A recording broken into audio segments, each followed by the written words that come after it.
നാടെങ്ങും പ്രവേശനോത്സവത്തിൻ്റെ ആവേശം നിറയുമ്പോൾ ഇതൊന്നുമില്ലാതെ അടച്ചുപൂട്ടലിൻ്റെ വക്കിലുള്ള ഒരു സ്കൂളിന് മുമ്പിലാണ് ഞാനുള്ളത്. Malappuram Pulamanthole AMLP school. ഇത് പണ്ട് പാലൂരായിരുന്നു, അതിനുശേഷം ഇങ്ങോട്ട് മാറിയതാണ്. സ്വാതന്ത്ര്യത്തിന് മുൻപേ ഉള്ള ചരിത്രം ഈ സ്കൂളിനുണ്ട്. ഇതിൻ്റെ ഏറ്റവും വലിയ ഒരു പ്രശ്നം, ഇത് നഗരഹൃദയത്തിലാണ്, പുലാമന്തോൾ നഗരത്തിൻ്റെ ഹൃദയത്തിലാണ് 10 സെൻറ്റിൽ നിലനിൽക്കുന്ന ഈ സ്കൂള്. സ്ഥലപരിമിതി തന്നെയാണ് ഇവിടുത്തെ പ്രധാനപ്പെട്ട പ്രശ്നം. 4 ക്ലാസ് മുറിയുള്ള ഒരു കെട്ടിടം മാത്രമാണ് ഇവിടെയുള്ളത്.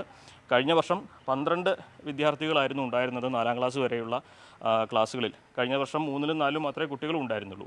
ഇത്തവണ 4 കുട്ടികൾ 5ലേക്ക് മാറി, മറ്റു കുട്ടികൾ TC വാങ്ങിപ്പോയതോടെ ഈ സ്കൂളിൽ ഇത്തവണ പ്രവേശനോത്സവമില്ല, ഈ സ്കൂളിലേക്ക് കുട്ടികളും വരുന്നില്ല. അതോടെ സ്കൂൾ ഏതാണ്ട് അടച്ചുപൂട്ടുന്ന തീരുമാനത്തിലേക്ക് മാനേജ്മെൻറ്റും എത്തിയിട്ടുണ്ട്. 2 അധ്യാപകരാണ് ഇവിടെയുള്ളത്. അവർ മറ്റു സ്കൂളിലേക്ക് സുരക്ഷിതരായി മാറുന്നതോടെ വർഷങ്ങളുടെ പഴക്കമുള്ള, സ്വാതന്ത്ര്യത്തിന് മുൻപേ തുടങ്ങിയ പുലാമന്തോളിൻ്റെ സാംസ്കാരിക ചരിത്രത്തിലൊക്കെ ഇടം പിടിച്ച ഈ സ്കൂള് ഓർമ്മയായി മാറുകയാണ്. എന്താണെങ്കിലും നിവൃത്തിയില്ലാത്തതുകൊണ്ട്, കുട്ടികളെ കിട്ടാത്തതുകൊണ്ടും മറ്റുമാണ് ഈ സ്കൂളിങ്ങനെ അടച്ചുപൂട്ടേണ്ട ഒരു സാഹചര്യം വന്നതെന്നാണ് മാനേജ്മെൻറ്റ് വിശദീകരിക്കുന്നത്. കുട്ടികൾക്ക് പിന്നെ സൗകര്യം ഇല്ലാത്ത എല്ലാറ്റുള്ള സൗകര്യമാണ്, അതിലില്ല. അതുകൊണ്ട് അടച്ചുപൂട്ടാൻ ടീച്ചർമാരും തന്നെ അതിന് തയ്യാറായിരിക്കുന്നത്. ഞങ്ങൾ അങ്ങേറ്റം ഒന്ന് പരിശ്രമിച്ച് 4 പുറം കുട്ടികളൊക്കെ തിരഞ്ഞു നോക്കിയപ്പോൾ ഒരു കുട്ടികളെയും കിട്ടില്ല. അതുകൊണ്ട് പിന്നെ കിട്ടുക.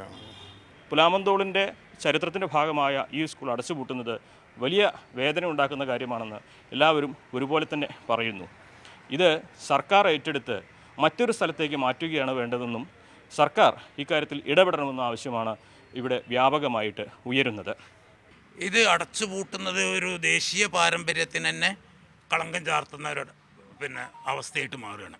അതുകൊണ്ട് സ്കൂൾ സർക്കാർ ഏറ്റെടുക്കുകയാണ് വേണ്ടത്. ഇവിടെ അടിസ്ഥാന സൗകര്യങ്ങൾ വർദ്ധിപ്പിക്കാൻ സ്ഥലമില്ല എന്നുള്ളത് കൊണ്ട് ഈ സ്കൂൾ ഏറ്റെടുത്ത് സ്കൂൾ ഇവിടുന്ന് മാറ്റി നമുക്ക് ഈ പുലാമന്തോൾ അങ്ങാടിയുടെ പരിസര പ്രദേശത്ത് ഇതിനേക്കാൾ കുറഞ്ഞ വില സർക്കാരിന് കയറി എടുക്കാൻ കഴിയും. അവിടേക്ക് മാറ്റിക്കൊണ്ട് ഈ സ്കൂൾ നിലനിർത്തണം എന്നാണ്. ചെറിയ കുട്ടികൾ മുതൽ 4ാം ക്ലാസ് വരെയുള്ളൊരു സ്കൂളാണ്. സാധാരണക്കാരുടെ മക്കൾ പഠിക്കുന്ന വിദ്യാലയമാണ്. അപ്പോൾ ഇത് എന്നേക്കുമായിട്ട് അടച്ചുപൂട്ടുക എന്ന് പറഞ്ഞാൽ അത് ചിന്തിക്കാൻ കഴിയുന്ന കാര്യമല്ല. പഞ്ചായത്തിനിപ്പോൾ നിലനിർത്തണം എന്നുള്ളൊരു തീരുമാനത്തിലാണ് എടുത്തിരിക്കുന്നത്. ഇനി പേപ്പറുകൾ മുന്നോട്ട് പോവുകയാണെങ്കിൽ പഞ്ചായത്തിൻ്റെ സഹകരണം തീർച്ചയായിട്ടും ഉണ്ടാവും. എന്നാണെങ്കിലും സ്കൂളുകൾ അടച്ചുപൂട്ടുക എന്നുള്ളത് ഈ കാലത്ത് ഒരിക്കലും അംഗീകരിക്കാൻ കഴിയുന്നതല്ല. മാത്രമല്ല, അത് സമൂഹത്തിൻ്റെ ഉന്നതിക്ക് അല്ലെങ്കിൽ പുരോഗതിക്ക് അടയാളമാവുന്ന കാര്യവുമല്ല. ഇവിടെ ഇടപെടേണ്ടത് സർക്കാർ തന്നെയാണ്. മാനേജ്മെൻറ്റിനെ സംബന്ധിച്ച് സെൻറ്റിന് കോടികൾ വിലയുള്ള പുലാമന്തോൾ നഗരത്തിൻ്റെ മധ്യത്തിലുള്ള ഈ സ്ഥലം ഇങ്ങനെ സ്കൂളിന് വേണ്ടി മാത്രം ഉപയോഗപ്പെടുത്തുക എന്നുള്ളത് ഒരുപക്ഷെ ലാഭകരമായി അവർക്ക് തോന്നണമെന്നില്ല. പക്ഷേ ഈ ചരിത്രമുള്ള ഈ സ്കൂള് മറ്റൊരിടത്തേക്ക് മാറ്റി സ്ഥാപിച്ച് നിലനിർത്തുകയാണ് വേണ്ടതെന്ന ആവശ്യമാണ് വ്യാപകമായിട്ട് ഉയരുന്നത്. ഇതിനെക്കുറിച്ച് മാനേജ്മെൻറ്റ് ആലോചിച്ച് തീരുമാനിക്കുമെന്ന് പറയുന്നുണ്ട്, സർക്കാരുമായി സംസാരിക്കുമെന്ന് പറയുന്നുണ്ട്. എന്നിരുന്നാൽ തന്നെയും ഇവിടെ അന്തിമമായിട്ട് ഇടപെടേണ്ടത് സർക്കാരാണ്. സർക്കാരിൻ്റെ ഭാഗത്തു നിന്നും അത്തരത്തിലൊരു നീക്കം ഉണ്ടാകുമെന്ന് നമുക്ക് പ്രതീക്ഷിക്കാം. അഖിൽ ഓട്ടുപാറയ്ക്കൊപ്പം CB അനുമോദ്, ന്യൂസ് 18.